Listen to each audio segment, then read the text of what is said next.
Ty in the booth. He's got no time for your bullshit, all right? Yeah, right into this one, man. I'm excited. Oh, this is going to be a good one. Baseball again. Always a good go-to. And we're back at the Sports Experience Podcast. I'm one of your hosts, Chris Quinn, with my other host. That's how co-hosts work, Dom DiTolla.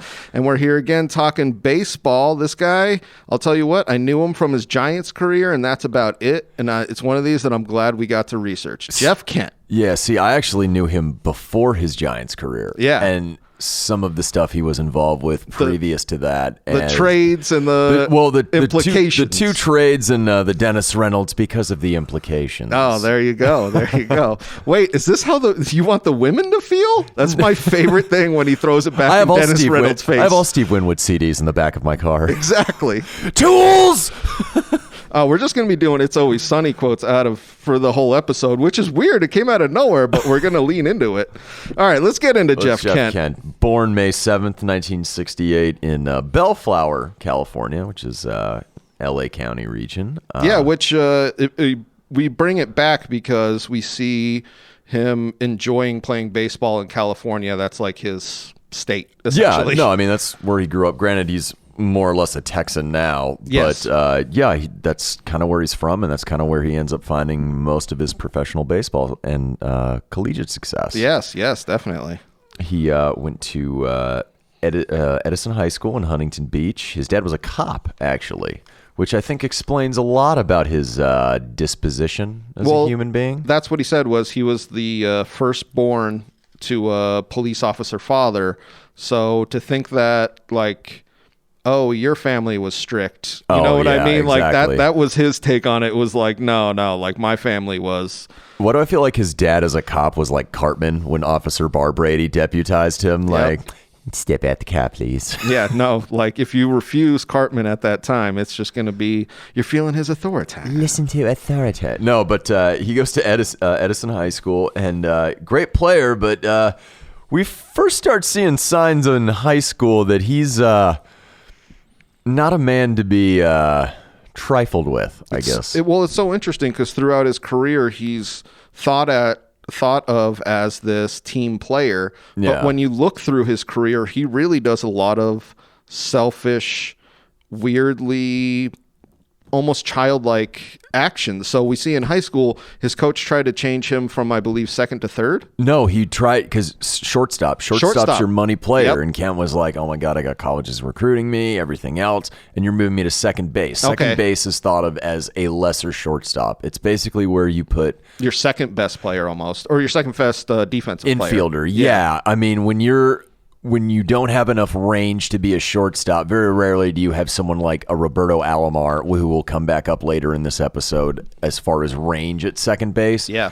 Normally those guys play shortstop, but Jeff Kent, his coach, Ron LaRufa, I believe. I know, great name. I saw that. Know.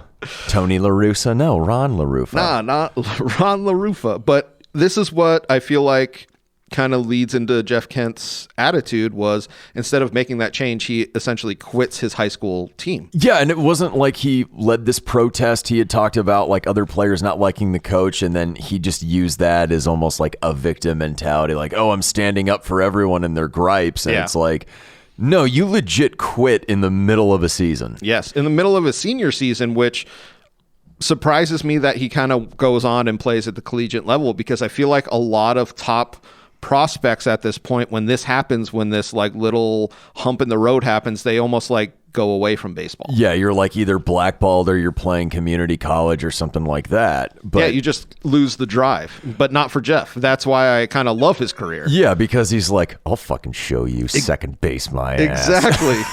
But then he goes to Cal Berkeley, has a very successful career with the Bears, but he does have a wrist injury at the end of his college career, which significantly hurts his draft stock. And I'm sure when teams are interviewing, they're finding out, oh, this guy quit on his team in high school. Yep. So he is a late round pick. And is possibly an injury risk later. That was what I read, because I was surprised that he dropped so late. And they said that everything about him was essentially negative for a young player. Exactly, yeah. And he's an older guy. playing 4 years at Cal. So, I mean, Exactly. it's not like he's 18 and someone's like, oh, man, the talent is just too high. Let's take him early.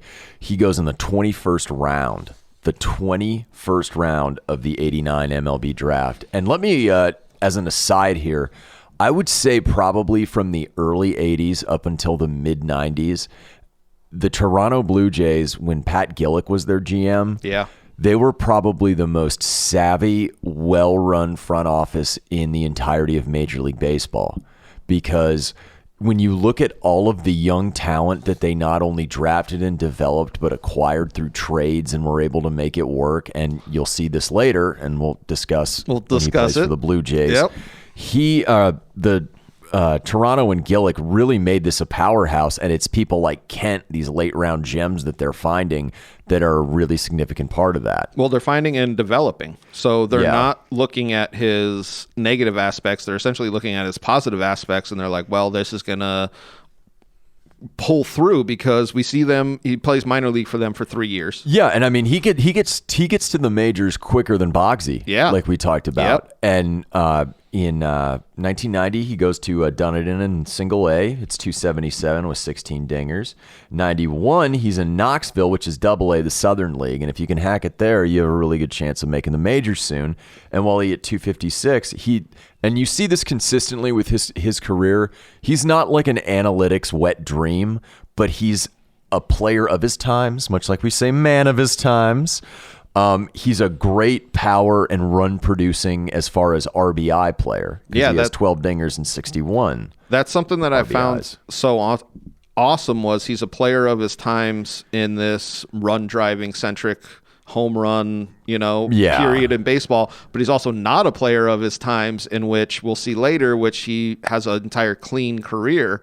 Yep. Which ends up maybe costing him a little bit. Yeah, so we're going to get into it because he's both, which I love because he didn't necessarily get that edge that everybody else was cutting, but still was absolutely a run producer. So when they're looking at him in 92, because he had just played in Double A going into spring training, he has a pretty good spring with Toronto.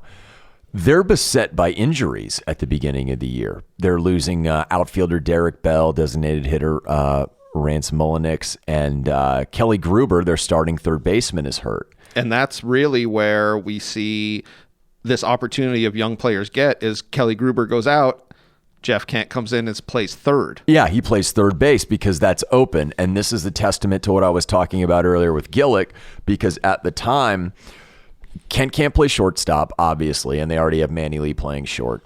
He can't play second base because future Hall of Famer Robbie Alomar's there, and you're not going to unseat him. But at third base, the Blue Jays have Kelly Gruber, not only him, but future all-star third baseman Ed Sprague, who is finally on their roster as a backup third baseman and backup catcher. Yeah. So Kent, he's still in the mix due to injuries. He's still getting to play, and he's actually producing for Toronto in 1992, which later we'll get into why he leaves and what happens afterwards. Well, I feel like this is, for Toronto, it's perfect because they're showing the league that he's a younger prospect that can play third or essentially second, which is his position, and it's great trade fodder. Oh, it's fantastic trade fodder. It says hit 240 with 8 homers and 35 RBIs. So he's getting in the lineup. He's playing consistently, and the team loves him. I mean, all the coaches are like, oh, man, he comes in with a workmanlike attitude. He'll play wherever we tell him to play. He can give Alomar a day off if he needs. But what they find out in late summer is this 92 Blue Jays team is really fucking good. Yep. I mean, top to bottom, that lineup is stacked. I mean, you have Robbie Alomar, John Olerud, Dave Winfield, Joe Carter, Devo White, and there really one kind of weakness on this team at this time is while they had acquired Jack Morris in the offseason, which we brought up in the Kirby Puckett episode, by the way, they have a young Juan Guzman, and they have behind those guys not like a dominant starting pitcher with postseason experience. I was going to say a veteran starting pitcher because this is a very young Blue Jays team. It's a very young Blue Jays team because you have Pat Henkin, Todd Stottlemyre, a slightly svelte David Wells, Al Leiter. Like you have a good pitching staff, but you need that little bit extra.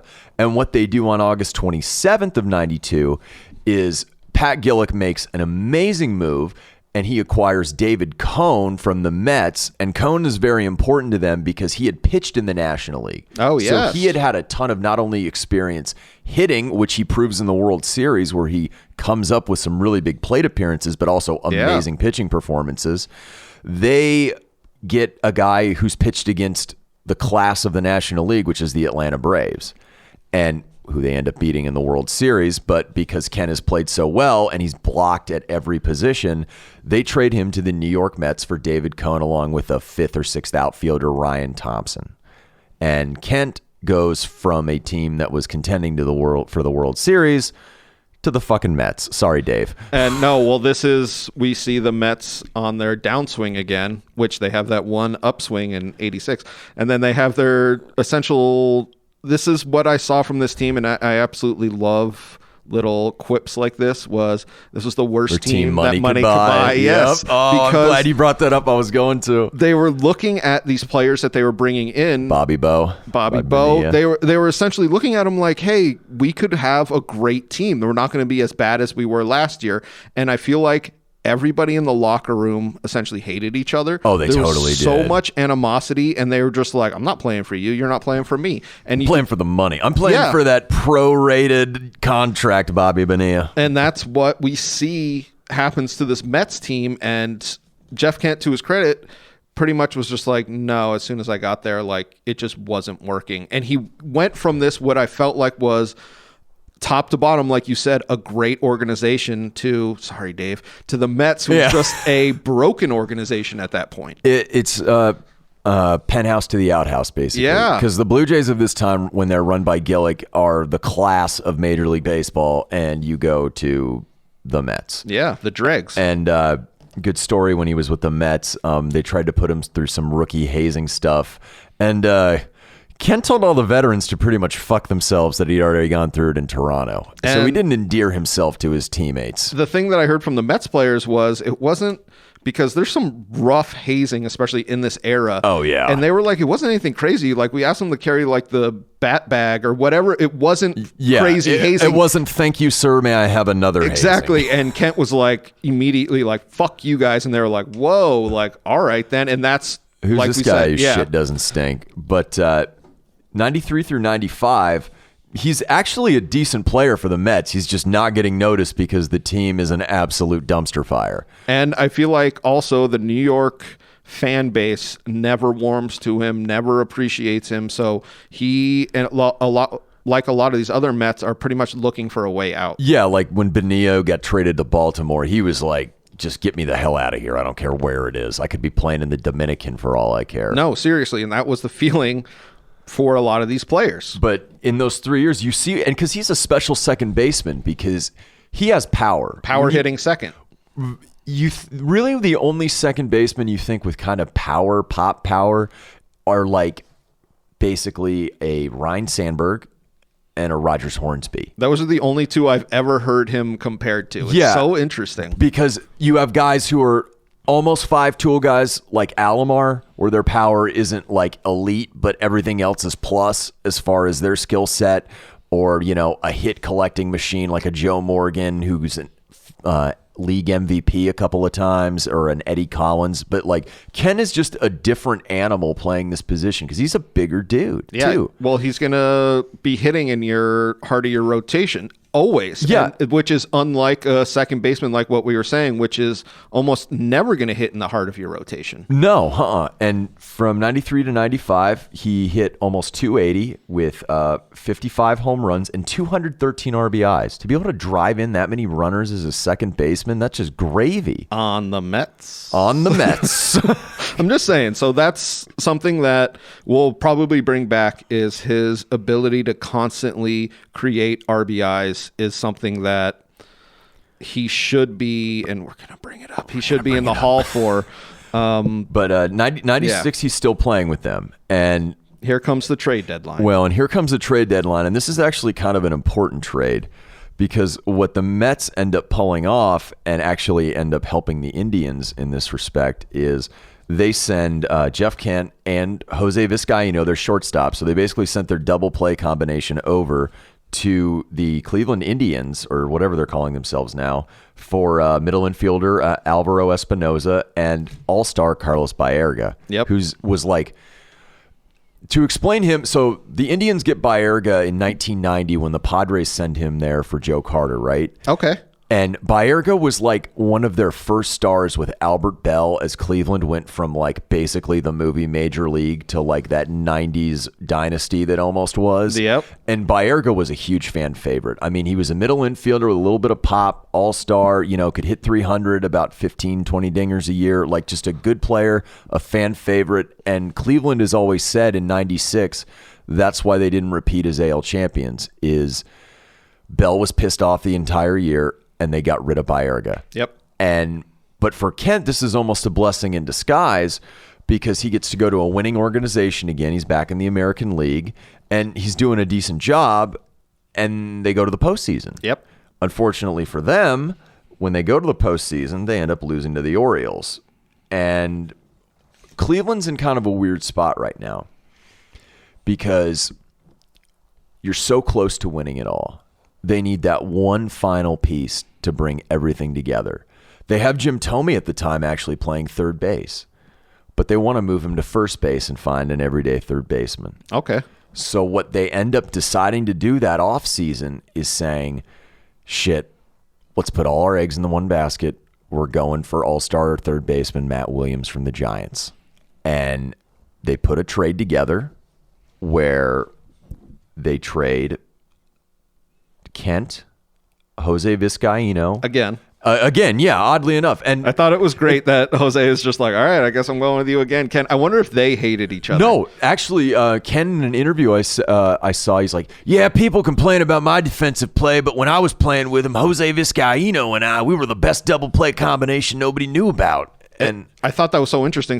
People were criticizing him about his defense, and a journalist was talking about it. He was just like, I went through his plays, like, I couldn't find egregious errors throughout his entire career. No. There wasn't any. Would he make those? Was he a Gold Glover? No. Would he make the spectacular plays like Alomar would? No, but not he at was all. Completely solid, and that was what you could rely on him. Yes, and that's why his defense was being discredited was so unfair. It's almost like Bogsy, It's almost like Bogsy. But and Julian Tavares, a relief pitcher who played probably like 2 decades in the majors for Matt Williams. And Matt Williams, like Carlos Baerga, if you're thinking of those Giants teams, it's of that era, it's Barry Bonds, Will Clark, and Matt Williams. Yep. They're like the 3 fan favorites. And when they trade Matt Williams in the Bay Area, there's a huge uproar about that. It's and I wanted to ask you about this. Do you think the Cleveland Indians kind of laid the blueprint of having Jeff Kent hit behind a huge hitter and kind of show like, hey, he can really produce at this? I'm thinking so, because when you look at that Indians lineup from the mid 90s, there's not an easy out in it. There's not an easy out. And I feel like the Giants looked at that and they were like, because Matt Williams, great hitter, but I feel like Jeff Kent was kind of on the ascension where... Well, you know why they traded Williams, though, more than anything, right? No. Riddle me that.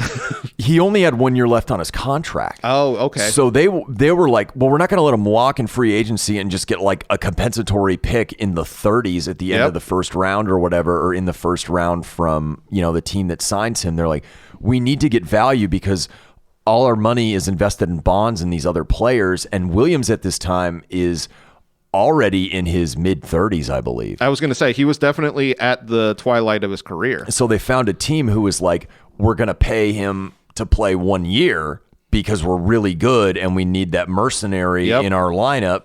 And they find the Indians as willing participants for this trade. So that's why San Francisco got rid of him. It wasn't anything like his play was declining. It was just his contract's ending and we're not going to be able to afford to pay him. It was the right essentially contract to line up. General manager Brian Sabian, Here we go, who came up with the Yankees, basically hugely responsible for building them into the Death Star that they were like when we were younger. Yep. He's the GM of the Giants now. And this is his getting first year. Roasted, yeah. And he had to come out and say, I'm not an idiot. Yes, I love this. That was the best quote ever. First year, essentially his first big move is moving Matt Williams out, and everybody is just like, is this guy kidding because he was such a fan favorite. And this is what I love about it. He was so right with this move. Oh, he was completely intelligent. And it reminds me when Gillick traded Tony Fernandez and Fred McGriff to the Padres for Alomar and Joe Carter. Yeah. Even though it broke my little heart seeing my favorite player leave fucking town, asshole Padres. It still was the correct move for that organization. And Gillick was getting roasted for it, and he's like, you don't understand how important the second base position is and getting John Olerud to play every day and Joe Carter being an RBI machine. Yes. But that's the same thing Sabian was thinking is like, I have a power-hitting second baseman. Yep. I have a slick-fielding shortstop and a guy in the back end of our bullpen who's competent. Like for a guy who's going to leave in a year. I have these guys for the next 5. Yeah, 4 or 5. Least. Yeah, exactly. And Kent proved to be a little bit long. Yeah, about 6 years. Yeah. But 97, he goes to San Francisco. Fresh start, back in the Bay Area, where he played college ball. And he's 30 years old, but he's now finally starting his career, it seems like. So I want to say this. Manager of the Giants, Dusty Baker, he essentially, when Kent came in, it was just like, oh, no. You're batting behind Bonds. I have complete confidence in you. And what Kent said was just like, he made baseball easy for me. Yeah. So I felt like in other organizations, he wasn't getting the confidence through management that he deserved. For as horrible at handling young pitching staffs and just pitching staffs in general as Dusty Baker has been. Hitting. He is a great manager, a great players manager. He's been around he's still the fucking manager of the Astros now. I mean, this is a baseball lifer. Well, that's what Kent said was he understood what it was that we needed as players. Exactly. Yeah. Exactly. And to his credit, he probably comes in and tells Kent, like, you're batting behind arguably the greatest player that's ever lived. You're going to see a lot of pitches. Take some hacks and don't fuck up. Yeah. You got a kid. Yeah. Yeah. Like he gives him the essentially, because sometimes you can be like, take a bunch of pitches. I feel like he's like, swing away. There's going to be men on base every single time. They're going to intentionally walk the freaking mutant in front of you. Exactly. Because if they're not going to pitch to him, so they got to get you out. Yeah. And his first season with the Giants, he goes absolutely bonkers. They have a worst to first season in 97, and Ken is a huge reason why. Yes. Even though he hits 250, he has 29 home runs and 121 RBIs. And this is where the RBI, I feel like the numbers of RBIs are what he brings to this team. Like we were saying, he is all production at the plate. Yeah, because Bonds is hitting, and he even admits it too. He's like, no, Barry's in front of me, so I'm going to see a lot of pitches, and I have to execute. And he's like, but you still got to execute, and that's what he did. Yep. And 97, they make the playoffs. They win the division. They win the NL West. Unfortunately, have you ever watched that postseason series before between them and the Marlins? No, the 97 one? It is. I don't remember. 2003 was just as bizarre. I was going to say, I remember that one. 97 is crazy. Like, every game the Giants seem to have in the bag and are winning, but like in game 2, it goes to extra innings. The center fielder throws the ball to completely hose this guy down at the plate for the winning run. It hits the pitcher's mound and just skips up vertically. Oh, wow. And then in game 3, the Giants are winning. Ken has a couple of dingers in this game, in this series. Devon White, who's a glove first center fielder, Gold Glove guy. I mean, great, not necessarily a power threat. He hits a grand slam. It's just weird shit after every weird postseason shit. The fucking Marlins make is just weird. Yep. But they end up losing. But it's like Ken has finally established himself as the man in the Giants lineup. Yep. And they move on to 98. They still have a great team. 98, though, they can't catch the Padres because they end up making the World Series, and they're so far out ahead. But the Giants end up making the wild card play-in game against the Cubs, even though they lose. But that season, he's really doing what he's doing. So this is where I see his numbers. If he was batting behind somebody like a Bonds his whole career, this would be his numbers his whole career. That's the way I feel like. Well, his career is so weird, and I think it's really cool, and I wish people in the Hall of Fame, I'm still on the fence about him. Yeah. But like one of the strongest arguments I could make in his favor is his career starts at 30. if he had played in a competent organization, like say Toronto tells Kelly Gruber and Ed Sprague to fuck themselves. Yeah. If he's playing third base for the Blue Jays in his mid-20s, he has over 400 home runs. And maybe a couple of championships. And that's kind of the other knock on him is and we'll get into that, postseason. Later on. Yeah.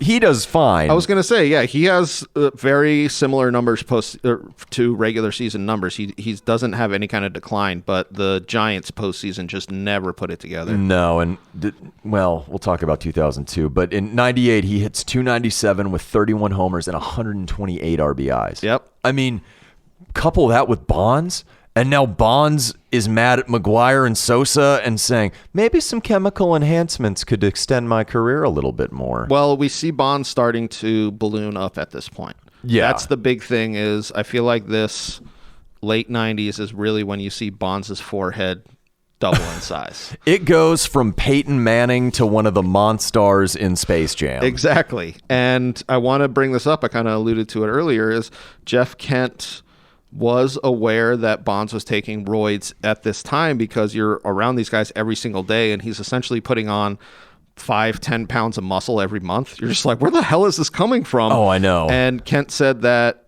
even though there was a lot of attraction, a lot of, like everybody's doing roids, he felt like, no, I'm just going to play my career clean and that'll be another feather in my cap, essentially. And that's something that I feel like should be looked at as the Hall of Fame, even though I'm with you. I'm on the fence. I don't necessarily say he should be in, but he was one of these clean guys in the era of dirty. And he was outwardly clean. I guess that's what happens when your dad's a cop. Yep.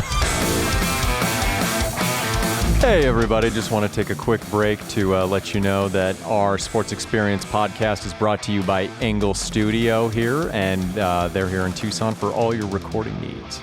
And he was a Mormon, I think, too. Yeah, he is. So, LDS. They don't do any of the drugs. No. None of the drugs. None of them. So that was my take on him was bit of an asshole, but we see in this era when Bond starts to blow up, he doesn't, which it's one of these things I have to commend him for. No, anybody in that era who stayed clean, kudos to you. Yeah. Honestly. So, let's get into 99 I just want to get into because he makes his first All-Star game.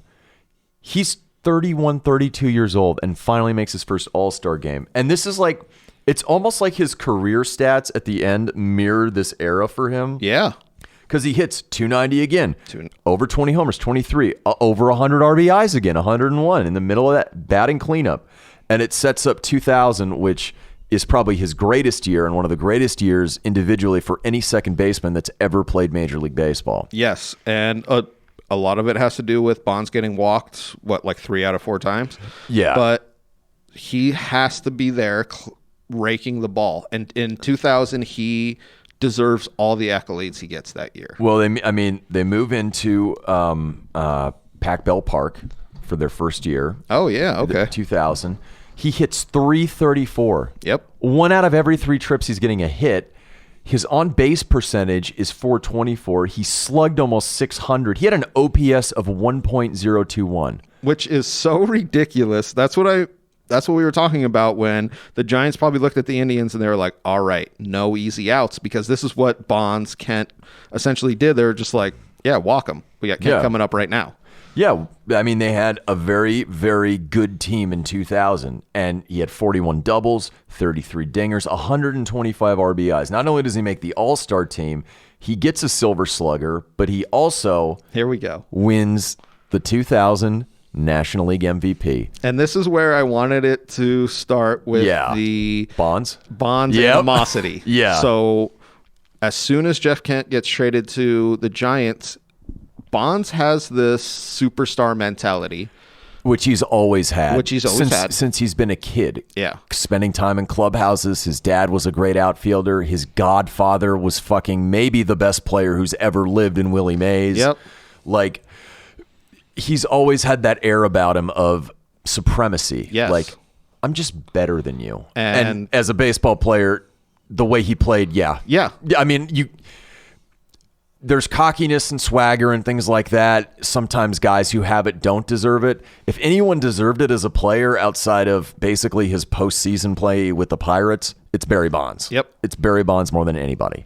And we see Kent get traded in, and this is before he really is starting to produce. He's not a star. They're calling the general manager an idiot for even bringing him in. Exactly. They just bring him in as almost like a piece player, and they all get loaded into this van, and Barry Bonds wants the front seat, and Kent's just like, no, you ain't go getting my sit in the seat. back. I got here first. Yes, Yeah. and it was such a great He played moment. He played reverse Rosa Parks and yelled shotgun. Yes. But it was just such a great moment to be like, no, we're all part of this team. Let's go. And like, I guess Bonds stood outside for like 10 minutes and then finally was just like, all right, screw it. And that was this, he wouldn't bow down to him. And there were constant fights. All the time. There were so many that I couldn't even record all of them. But Yeah. because there was one that I saw, this guy was just like, I'm trying to get confirmation on this. It was after Bonds gets walked, Kent hits a grand slam, and then they fight after a grand slam. And people are like, we don't have video of it, but we have confirmation from other players. And I think this speaks to Dusty Baker's ability as a player's manager, where he said, like, they both hated each other, but what they didn't know is they were essentially the same guy. Yep. But Bonds was jealous of all the positive publicity and the fanfare that Kent got. And before this MVP happened, Bonds had contacted Major League Baseball and said, look, if you're not going to give me the MVP, I'm going on vacation. Yeah. And when they told him it was Kent, yeah, he just went on vacation. Well, that was the thing, though, that I saw was the Giant sports writers were very much on Kent's side as opposed to Bonds. Like, for some reason, they fucking hated Bonds. Well, and to me, this is what has kept... And in my opinion, not to go on a tangent or anything. Nikki Tangent just showed up. I believe Roger Clemens and Barry Bonds should both be in the Baseball Hall of Fame for all of their productivity pre-alleged performance-enhancing drug abuse. Yes, they had the numbers pre that. If they were just nice, or not even nice, just crappy people, they would be in the Hall of Fame already. People would have completely overlooked that.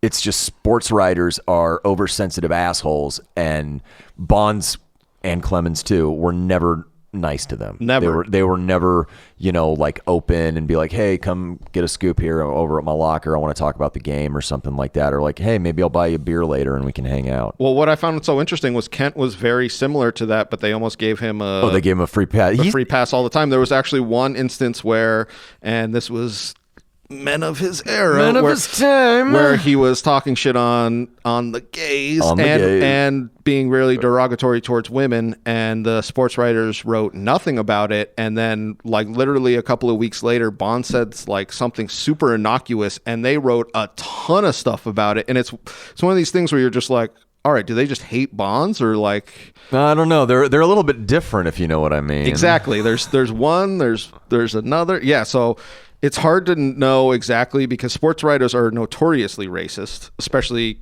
Pittsburgh, where Bonds came from, all of that. But I feel like Kent constantly got a pass because Bonds was the superstar. Not only was Bonds a superstar, Kent lucked out in a way because Bonds is the easiest target. Yes, that too. The target. You're gonna get print space if you're talking about, even though he's the MVP, even though he's one of the best second basemen in the game, Bonds is what sells. Yep. And they're overlooking him making comments and basically kind of being the same person as Barry Bonds as far as attitude is concerned. That's what I love about the Dusty Baker quote, was they're the same person. It was just like, yeah, they pretty much are. Like, they were both very difficult, very self-centered, and very great baseball players. They go to the playoffs 2000. Yep. They lose to the Mets, who are finally good. That had to piss Jeff Kent off so much, playing the Mets in the playoffs. Where is the incompetent boobery I was promised? Exactly. Because this is a different Mets team, essentially, and this is why... They went to the World Series that year, the Mets. Yeah. This is why Kent, another down, is the Giants just never make it in the postseason. And even though he hit 375 for the series, the problem was he only drove in one run. And I mean, that's basically what he's paid to do, is, knock guys in, and they lose in 4 games. Yep. And then in 2001, obviously that's the year the Diamondbacks win. So, you're not making the playoffs unless you're sneaking in the wild card, and they just don't do it. He ends up having another incredible season. Yeah. 3rd straight All-Star game, Silver Slugger, hitting 298, 22 dingers, 106 ribbies, 49 doubles. 49 doubles out of your second baseman. Yeah. The only second baseman who in my lifetime who could put up those doubles marks were Craig Biggio, but he wasn't hitting nearly or slugging nearly what Kent was or driving in that many runs because he was batting like leadoff. Yeah. He was a different second baseman than you say like every other second baseman essentially that played baseball. Yeah. Because he's a bigger, taller guy.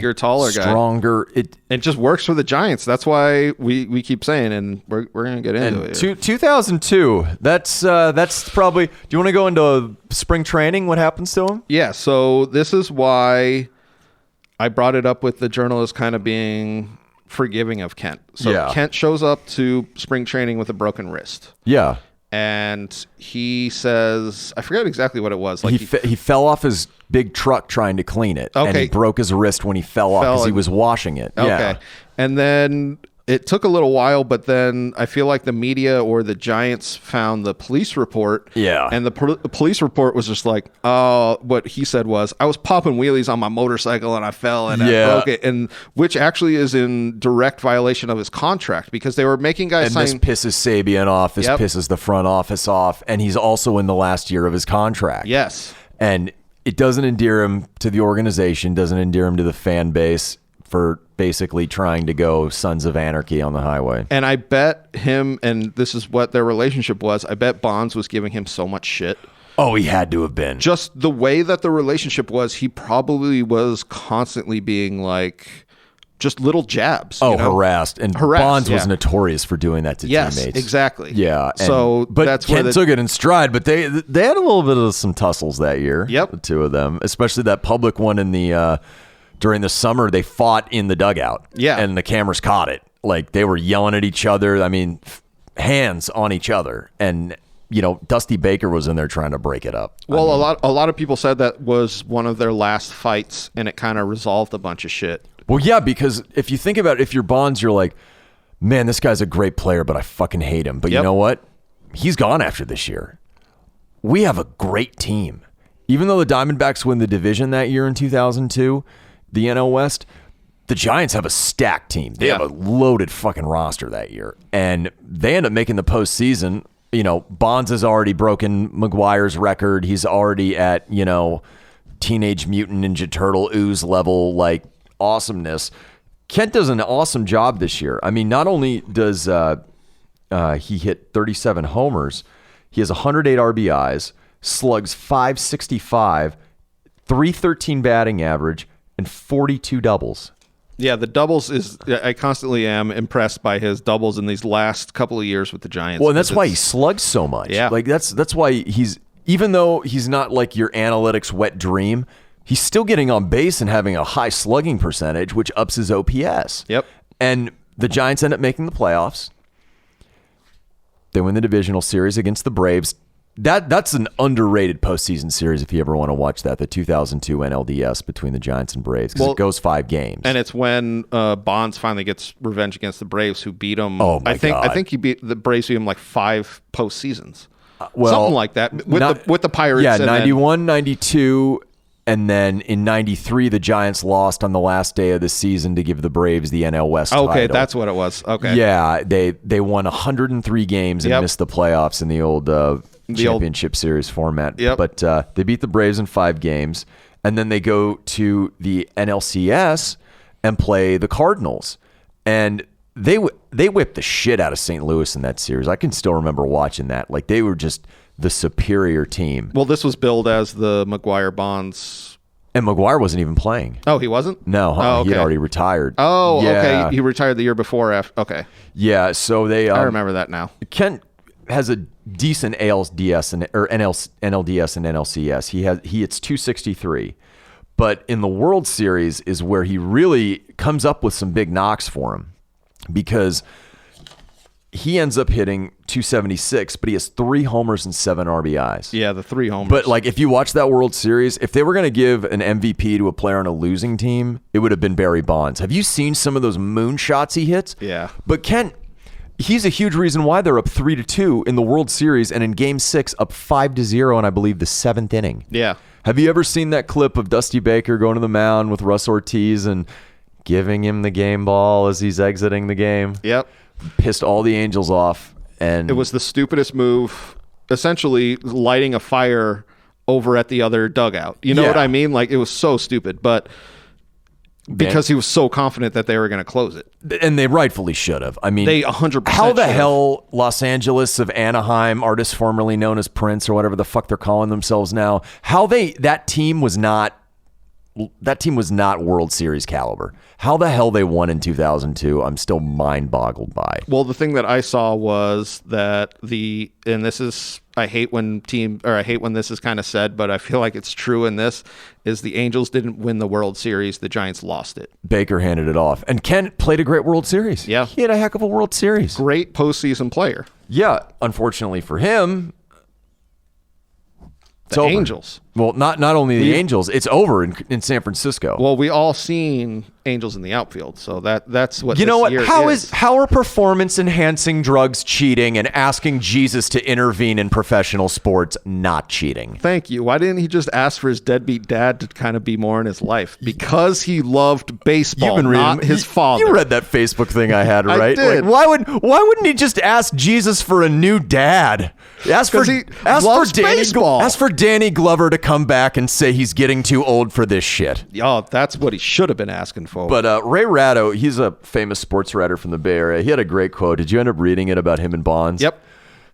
That was the thing, was the quotes are so great from this. So you read it. The funeral? You do it. Yeah. I don't have it word for word. Okay. So. But he said, with both guys hated each other so much, basically, that the one surviving will go to the other one's funeral only to make sure that they're dead. Exactly. Like, I've never hated anyone that much before in my life. And I don't know if these two actually hated each other that much, but they definitely... But that quote is It's one of the brilliant. best. Yeah. And I feel like with Bonds, he hated the fact that Kent won the NL MVP, and he hated Even though Bonds won like 3 more after it. Exactly. And he hated the fact that they just never put it together in the postseason. I bet it was so frustrating that he was just like, well, get this guy out of here. Let's see if somebody else can come in and we can figure it out. Yeah, and unfortunately, it doesn't end up happening for San Francisco until 2010. But Kent, free agent 2003, and the Houston Astros are putting together a pretty good team without trash can banging at this time. Yeah.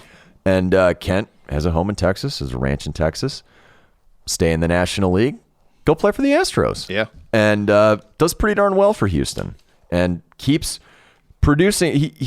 His stat line every year is almost so consistent. Mm-hmm. It's almost the same freaking thing. 297, 22 homers, 93 RBIs, all-star again, 2-year, $20 million deal, making in some buku Dolores. I mean, he's doing really well. Yeah, and I feel like if anybody talks shit on his career for not producing outside of the Giants, you should look at this. The Houston window. Yeah. And even with the Mets, even the stats that I brought up, like, I mean, on that, like I said before, that complete tire fire, just, good God. But, 2004, this is when the Astros really put it together. Oh, yeah. Is 2004, 289 average, 27 homers, 107 RBIs, because he's in the second year of his deal. He hit a 3-run homer to win Game 5 of the NLCS against the Cardinals. And if that was actually a series, I had brought it up before with Bonds in the World Series, Carlos Beltran, who was basically merked over to Houston that year, won the NLCS MVP. Oh, yeah. In a losing effort because he just completely raked in that series. They end up losing in 7 games, but Kent hit 3 home runs in that NLCS. In that NLCS, yeah. So it's not like it's his fault that like he's not coming through in the postseason because baseball's a team game. Yeah, definitely. But it's unfortunate for him because in 2005, which is the year the Astros make the World Series, make their first World Series, he's already signed a 3-year, $21 million with the Dodgers. Well, he said he wanted to end his career in LA because he felt like he started his career in California. Yeah, I mean, that's where he's born. That's where he went to high school. You know, even though he played also in the Bay Area, but he played California for college. I mean, up there. So, I mean, it makes sense. And the Dodgers put a great deal in front of them. Yeah, it's like, you know, what was it? Krusty the Clown when he got the Canyon Arrow. Like, they drove a Briggs truck full of money. It's true, though, because I think he could have stayed with the Astros and they would have been even a better team that year. But this deal from the Dodgers was like, no, we'll pay you for 3 years. And you can't deny that. And in 2005, he's like 37, 38 years old. It's like, of course I'm going to do this. Exactly. And even though they lose the division that year and don't make the playoffs, I think, that was the year the Padres actually went to the playoffs. Oh, yeah. Do you remember that? He led the team in average, on base percentage, slugging, runs, hits, doubles, home runs, and RBIs. Yeah. I mean, he was their money man. He's 38 years old. Yep. Playing second base. I mean, I'm more impressed by the fact that he had 29 dingers and 105 RBIs, wins a Silver Slugger, and is an All-Star in his age 38 season. He has a lot of Silver Sluggers, which I feel like. And I feel like now we're going to talk more about this Hall of Fame thing that he doesn't have. Yeah, because he has 5 All-Star games. 5 All-Stars. 4 Silver Sluggers. And then 2006 to 2008, he's playing like a guy who hasn't taken steroids. Like, he doesn't declines. He declines. He doesn't fall off a cliff. Exactly. And, he plays this well probably because he's not beat up from playing when he was younger because, he's stuck on the bench in Toronto. He's not playing often and pissing people off with the Mets. Yeah. He's a bit player for the Indians, so he's getting those seasons back. Well, he can play still be productive 38, 39, 40 years old. That's the big thing about him. Yeah, and for that span, he had 46 homers and 206 RBIs in 3 seasons. That's not bad for a guy. No, it's great. At that age. And in the ALDS in 2006, they play the old New York Mets. Yeah, again. I can't get over that. Just to be like, you fucking kidding me? Like, I think about it for another sport. It would be like if the Pistons nowadays were like beating teams. You know what I mean? Oh yeah. Like, oh shit. Like if you got the bad traded, boys are back. Yeah. Well, it's just like I can't imagine what it's like being on the Mets and then constantly seeing them beat you, because he was on the worst Mets team there was in the 90s. Yeah. And then they just constantly come up and you're just like, no, we weren't that bad. Can we bring Dave on for that episode? Oh, we should. Dave, how mad were you? Oh, he was so mad. But I want to talk about him being in the Hall of Fame because he was a man of his era. He was a man of base, he was a man of production. And that's why, for people that say that's why he should be in the Hall of Fame, that's why he should be in the Hall of Fame, because that's what was important in baseball in that era, was what he was doing. And what I find interesting is I look at his career slash line, and if you took his name away and you took Ryan Sandberg's name away and you just compared stat lines. Yep. Both guys never won World Series. They performed well in the postseason when they had their chances, but they never won World Series. If you said player A or B is in the Hall of Fame and Kent was A and Sandberg was B, you'd probably lean towards A. Yeah. You honestly would, because he has the most home runs of any second baseman, like pure second baseman ever, like where that's his primary position. He had 377. Yeah. He had 1,518 RBIs, and he slugged 590. That is insane. Just as being that kind of second baseman, he should get in. But you know what? He hit 297 for his career. He's almost a 300 hitter. I know. And it's weird because I don't know if you saw, but this year they let nobody into the Hall of Fame. I did see that, which I thought was weird as shit. Well, they've had years like they've done that it before, yeah. But people were saying there were people that were deservingly to be in, and were just like, nah. Well, to me, there were 3 that deserved it. Clemens and Bonds are 2. Yep. Obviously, I've gone into that. And then Curt Schilling should be in the Hall of Fame as well. But nobody likes him. His Twitter account, well, what it used to be, I'm sure he's banned. I think he is banned now. It looked like the worst parts of 4chan and Reddit. Yeah, no, he unfortunately, Schilling is kind of outside of his mind. And that's... But you know what? If you let Ty Cobb in, you can put in a guy for putting up stupid alt-right memes. Let's just say that. Well, yeah, that's the thing that I hate about Hall of Fames is what he's not getting inducted in has nothing to do with baseball. And Ken, I saw, and the reason I brought up the Hall of Fame vote that nobody got in is Ken has climbed up a little bit to 32.4% because you need 75% of the ballots to get in. Yeah. So he's, almost halfway there. The problem is I think he's in year 6 or something of eligibility, and you only get 10 years. Yeah, you get a decade to be voted in. And then your name goes to the Veterans Committee. And I think for him, even though he was kind of an asshole to the press, I think his peers might be more forgiving and be like, no, that guy was a 100 RBI plus guy a year, just a machine at second base of offensive production.